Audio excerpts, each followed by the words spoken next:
बिस्मिल्लाहिर्रहमानिर्रहीम। आज़म स्वाति को एक बार फिर गिरफ़्तार कर लिया गया है, लेकिन उस गिरफ़्तारी और आज की गिरफ़्तारी में बहुत ज़्यादा फ़र्क है। उस वक्त जब आज़म स्वाति को गिरफ़्तार किया गया था तो इस तर्ज पर उनको गिरफ़्तार किया गया जैसे किसी को उठा लिया जाता है, जैसे किसी को यरगमाल बनाया जाता है, जैसे किसी को अगवा किया जाता है।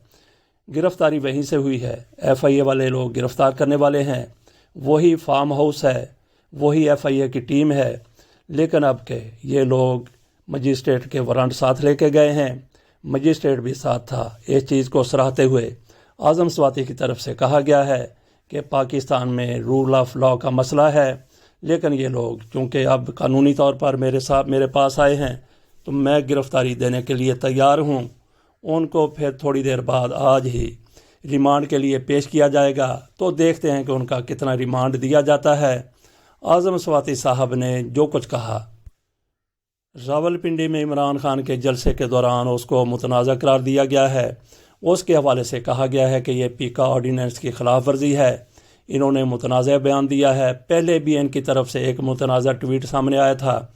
इन्होंने जनरल कमर जवेद बाजवा पर तनकीद करते हुए कुछ कहा था, उस पर इनको गिरफ़्तार किया गया था। अब के इनकी गिरफ़्तारी की वजह इमरान खान के जलसे में की जाने वाली वो तकरीर है जिसमें उन्होंने एक बार फिर शदीद तनकीद की है पाक फ़ौज के कुछ अफसरों पर, जनरल बाजवा का नाम लेकर और जनरल फ़हीम और मेजर फैसल का नाम लेकर उन्होंने बात की। ये वह बात अभी से नहीं कर रहे, बल्कि जब से वो रिहा हुए हैं उस हिरासत से जिसमें उनको उनके कहने के मुताबिक नंगा किया गया था, उन पर तशद्दुद किया गया था और उसके बाद फिर उनकी अहलिया के साथ इनकी वीडियो भी मंजर आम पर लाई गई थी। आज़म स्वाति के दौरान उस हिरासत में जो सलूक किया गया था उसकी शिद्दत उनके बयानात से, उनके रवैये से ज़ाहिर होती है, जिसकी एक झलक रात को इमरान खान के जलसे में भी उनके खिताब में नज़र आई। आगे चलने से पहले हम आपको सुनाते हैं कि उन्होंने क्या कुछ कहा था जो उनकी गिरफ्तारी की वजह बना है। जनरल फैसल, फहीम, इनके ऊपर FIR क्यों दर्ज नहीं होती? और जनरल बाजवा साहब जाते जाते तो कह गए कि तुमने फरवरी में यह फैसला किया कि अब कोई हमारा सियासत का, पाकिस्तान आर्मी का कोई ताल्लुक नहीं होगा।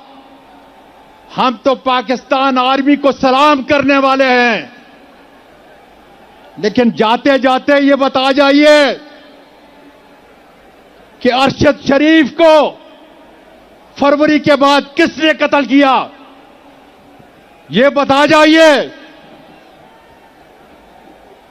कि आज़म स्वाति पर तशद्दुद किसने किया? और ये बता जाइए कि इस मुल्क के महबूब लीडर इमरान खान पर कातिलाना हमला किसने किया?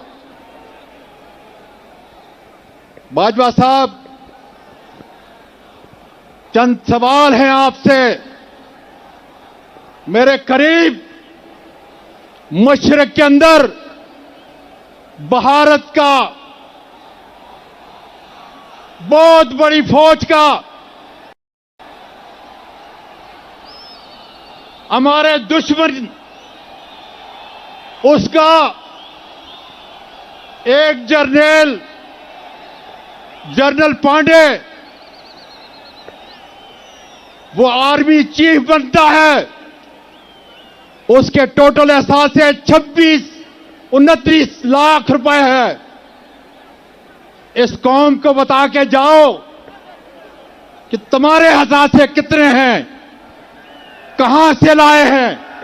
मैं पाकिस्तान का शहरी हूं, तुमसे पूछ रहा हूं और पूछता रहूंगा उस वक्त तक जब तक मुझे जवाब नहीं मिलता।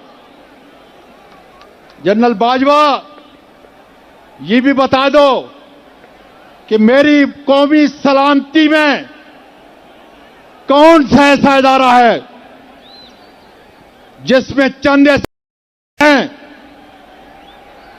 कि जो अपने कौम की माओ बेटियों का, उनके शर्म और उसकी इज्जत का लिहाज नहीं करते। और उनकी वीडियो बनाते हैं।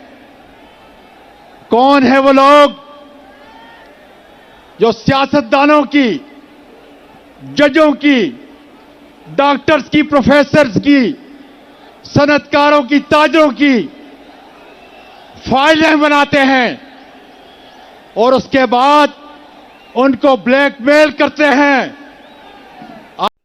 फौज में चेंज ऑफ कमांड हो रही है, अभी तक फौज में कमांड तब्दील नहीं हुई। ताकत बदस्तूर उन लोगों के हाथ में है जो रिटायर होने वाले हैं। जनरल बाजवा साहब, आज़म स्वाति की ये गिरफ्तारी कहीं नई फौजी क़यादत के खाते में डालने की कोशिश तो नहीं है।